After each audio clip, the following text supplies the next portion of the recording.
दिनों हम आपको बतलाए थे हिमालय के बारे में, जहाँ हिमालय पहले से नहीं था, टेथी सागर था वहाँ पर, और टेथी सागर के नीचे प्लेट्स के आपस में टकराने पर ऊपर मुड़ा, इसलिए उसको हम लोग बोलते हैं नवीन वलित पर्वत, हिमालय का उदाहरण, जिसमें 4 समानांतर श्रेणियाँ पड़े थे, ट्रांस, महान या हिमाद्री, लघु या मध्य, शिवालिक, जिसमें ट्रांस जो है सबसे उत्तरी भाग आपका हुआ, जो कि तिब्बत के क्षेत्रों में फैला हुआ है।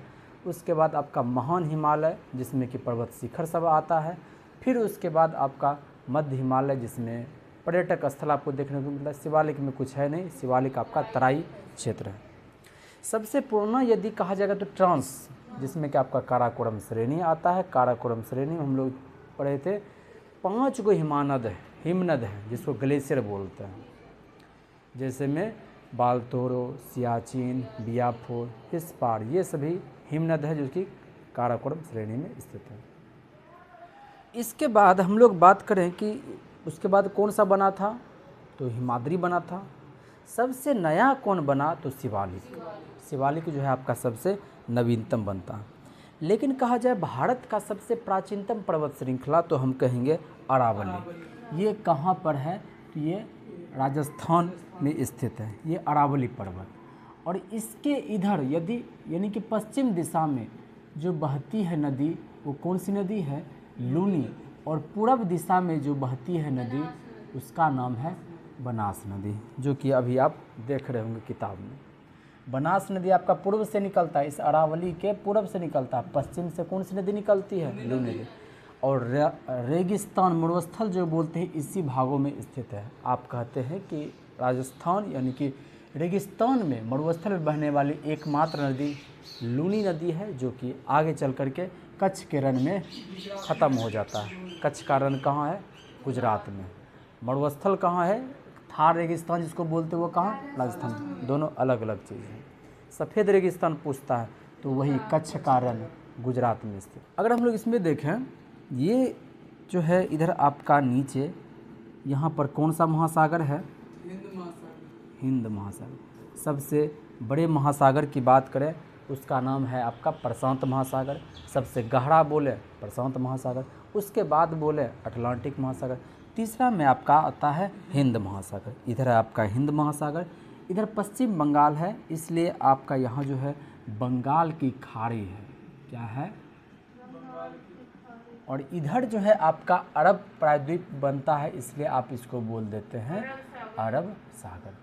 अर्थात आप देखते हैं कि भारत का जो प्रायद्वीपीय भाग है, प्रायद्वीप किसको बोलते हैं, 3 भाग जल से घिरा होना चाहिए। तो भारत एक प्रायद्वीपीय भाग है, कैसे, इधर भी जल, इधर भी जल, इधर भी जल, तो आप इसको क्या बोलते हैं, प्रायद्वीपीय भाग। देखिए अक्सर आपके एग्जाम में पूछता है, बताइए कि ये जो है हम लोगों का भारत, ये किस भाग का हिस्सा है। तो देखिए पूरा पृथ्वी को समझ लीजिए, एक उसका नाम था पेंजिया, इसका 2 भाग बटा, एक आपका अंगारा लैंड, एक हो गया आपका गोंडवाना लैंड। इसी गोंडवाना लैंड का भाग हम लोग हैं, गोंडवाना लैंड का भाग ही हमारा क्या है, भारत है। अंगारा लैंड में ऊपर जितना है वो सबका सब अंगारा लैंड में आ जाता है, और हम लोग हैं गोंडवाना लैंड का हिस्सा। अब ये अगर पानी है, जिस तरह से हम लोग गंगा नदी, गंगा का तट, पोखर होता है, पोखर का घाट होता है, उसी तरह से ये जो आप सटा ये सब जो देख रहे हैं, क्योंकि ये पश्चिम में ना है, इसलिए आप इसको बोलते हैं पश्चिमी घाट। ये चूँकि आपका पूरब में है, इसलिए आप इसको बोलते हैं पूर्वी घाट। ठीक है, पश्चिमी तट कहिए या पश्चिमी घाट कहिए। तट का माने हो जाएगा जस्ट इससे लगा हुआ, और घाट जो होता है कुछ इस तरह से है, इस पश्चिमी तट के ही समानांतर। तट मैंने बुझ गए ना, पानी के जस्ट बगल में जो है वो तट हो गया।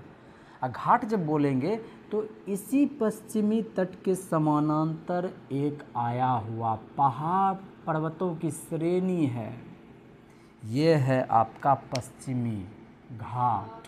क्या है ये, और ठीक उसी तरह से इधर भी आया हुआ कुछ इस तरह से है, पूर्वी तट के ही समानांतर, इसका नाम है पूर्वी घाट। इसी पश्चिमी घाट का दूसरा नाम क्या है, सह्याद्री। हिमाद्री बोलते तो महान हिमालय चला जाता है, जब हम लोग बोलते सह्याद्री तो ये है आपका पश्चिमी घाट। इसी पश्चिमी घाट को, सह्याद्री को आप 2-3 भागों में बांट देते हैं। कभी कह देते हैं कि उत्तरी सह्याद्री, तो उसमें काल सुबाई एक सबसे ऊंचा पर्वत चोटी निकल जाता है। आप जब बोलते हैं दक्षिणी सह्याद्री तो आप इसमें कुद्रेमुख बोल देते हैं, कर्नाटक में स्थित है। ये सब चीज़ आपके बुक में है, ये है एक्स्ट्रा हम बात बता रहे हैं। अब देखिए, ये है आपका पश्चिमी घाट, ये है आपका पूर्वी घाट। ये दोनों पश्चिमी और पूर्वी घाट मिलता है कहाँ? नीलगिरी पहाड़ी पर। कहाँ पर मिलता है? नीलगिरी पहाड़ी पर। और नीलगिरी पहाड़ी की जो सबसे ऊंची चोटी है, नाम पता है उसका क्या नाम है?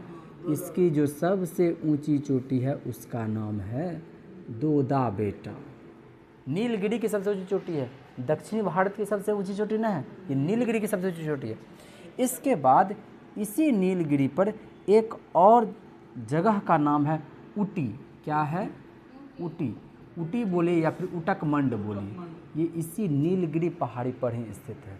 और ये नीलगिरी क्या है? तो पश्चिमी घाट, पूर्वी घाट, ये दोनों यहाँ पर ज्वाइंट होता है, दोनों मिलता है। और यहीं पर एक दर्रा भी है जिसको हम लोग बोलते हैं पाल घाट।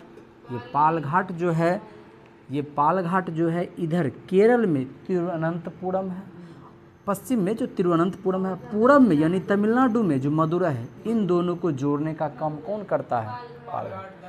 और यही पश्चिमी घाट आगे चल करके एक अन्नामलाई की पहाड़ी है। क्या नाम है?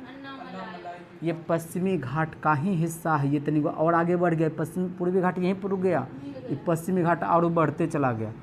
ये जो पहाड़ी बना इसका नाम है अन्नामलाई की पहाड़ी। और इसकी जो सबसे ऊंची चोटी है वो है अन्नामुडी। क्या नाम है? अन्नामुडी, अन्नामुडी जो कहिए। ये सबसे ऊंची चोटी है, दक्षिणी भारत की सबसे ऊंची चोटी का नाम क्या है? अन्नामुडी। आप इसको कभी भी गेट्स हटा दीजिए तो चमक रहा है। आप इसको कभी भी ये दोदा बेटा को नहीं कहिएगा। अन्नामुडी के बाद दूसरे स्थान पर दोदा बेटा का नाम आता है, लेकिन प्रथम स्थान पर किसका है? अन्नामुडी। दोनों में मात्र 100 मीटर का अंतर है, बेसी गैप नहीं है दोनों में, लगभग दोनों का सेम ही है, बस ये थोड़ा सा ज़्यादा है, 2600 के आसपास, 2600 से ज़्यादा ये है, 2600 से कम ये है, इस तरह से। इसी अन्नामुडी के और दक्षिण में चले जाइए, और दक्षिण में चले जाइए तो अब पढ़े हैं इलायची की पहाड़ी, कार्डामोम की पहाड़ी। ये इसके दक्षिण में जब आप चल जाते हैं तो ये आपका हो जाता है इलायची की पहाड़ी। इसी को बोलते हैं कार्डामोम। कार्डामोम कुछ नहीं, उसका इंग्लिश नाम है कार्डामोम, इलायची को ही बोलते हैं कार्डामोम, समझे? दोनों वही है। ये कहाँ है? तो केरल में स्थित है। ये सभी बातें हैं। कोंकण तट किसको बोलते हैं? आपके मन में अक्सर आएगा कोंकण तट। ये गुजरात है, यहाँ पर गुजरात से गोवा तक के तट को हम बोल देते हैं कोंकण तट। ये एग्जाम में पूछता नहीं, बस समझने वाला चीज़ है कि कोंकण तट मैंने क्या, कोंकण और कथी कोंकण। तो यहाँ से गुजरात से लेकर के गोवा तक चल जाइए, गुजरात से गोवा तक चल जाइए, आप इसको कह दीजिएगा कोंकण तट। इसके बाद आपका लगभग केरल से शुरू होता है, समझ जाइए, उसको बोलते हैं मालाबार तट। ये इम्पोर्टेंट है, ये आपके एग्जाम में पूछता है, मालाबार तट। ये जो है केरल के तट को ही बोलते हैं, आपके एग्जाम में सीधे पूछ ले जाता है, बताइए तो केरल के तट को क्या बोलते हैं? मालाबार तट।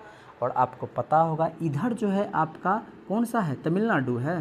तमिलनाडु के उधर आपका आंध्र प्रदेश, उड़ीसा के लगभग लेकर के आप इधर तमिलनाडु के तक चले जाइए, इसको क्या, कौन सा तट बोलते हैं? बोलो। कोरोमंडल तट। तो आपके एग्जाम में सीधे पूछ रहे, बताइए तो तमिलनाडु का तट को क्या बोलते हैं? क्या कहिएगा? कोरोमंडल तट बोल। जैसे हम लोग बोलते हैं थाल घाट, भोर घाट, हम लोग के मन में चले पाल घाट यहीं है तो थाल घाट भी यहीं होगा, नहीं, ऐसा नहीं। थाल घाट, भोर घाट देखें तो ये महाराष्ट्र में है। थाल घाट बोले, थाल घाट बोले या फिर भोर घाट बोले, ये दोनों कहाँ है? महाराष्ट्र में है। ये आपका महाराष्ट्र में है। इसके अलावा पाल घाट आपका यहाँ पर, फिर एगो सेनकोटा। सेनकोटा कहाँ है? तो इधर तिरुवनंतपुरम है और उधर मदुरै है, दोनों के बीच को कौन जोड़ता है? सेनकोटा जोड़ता है। वहीं पर अगर पाल घाट की बात करें तो पाल घाट उधर जो जोड़ता है कोची को जोड़ता है, इधर कोयम्बटूर को जोड़ता है। जो आप गोवा के इधर आप देखते हैं यहाँ पर जो है धारवाड़ घाट है, आपका थाल घाट, भोर घाट, धार घाट कहिएगा तो यहाँ धारवाड़ का पठार है, धारवाड़ का पठार यहाँ है, भोर घाट, थाल घाट, ये सब महाराष्ट्र में है। पाल घाट को आप देखिए लिए